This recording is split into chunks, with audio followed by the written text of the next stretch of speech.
Balik tayo sa Dumaguete. Ngayong araw na ito, marami lang akong pinuntahan at dinaanan na kailangan ko at ang daming lakad talagang ginawa. Kaya naman nauuhaw na yung mga kasama ko. Buti na lang nakita ko tong Big Bro Dumaguete branch.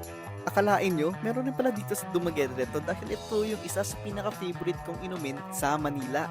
Ito lang naman kasi nakita kong inumin na mura na, pero quality pa din. Isipin mo, for only 35 pesos and 45 pesos, meron ka ng inumin, kayang-kaya mo pang manglibre ng isang grupo o pamilya mo. Hindi siya mabigat at budget friendly lang talaga. Kaya tignan nyo, ang dami ko nang na-order, di ba? Kaya masarap ito habang nagkukwentuhan or naglalakad lang. Talagang mawawala yung pagod nyo at talagang refreshing siyang inumin. Kaya kung ako sa inyo guys, pumunta na rin kayo at mag-visit dito sa Dumaguete branch nila. Dito na sila sa may IntelliGoods Rice Trading, Dumaguete Tavern Building, Maria Cristina Street. And open sila from 10 a.m. to 9 p.m. Monday to Sunday. Kaya ano pang hinihintay nyo? Tara na sa Big Bro Dumaguete City. After niya pumunta na rin kami sa Boulevard at kumain kami ng mga tempura and perfect na perfect itong Big Bro natin. At least may panulak na tayo. Isa nga ito sa dapat mong matry kapag nandito ka sa Dumaguete Boulevard. Ang kumain ng tempura dito. Kaya ayun, paalam!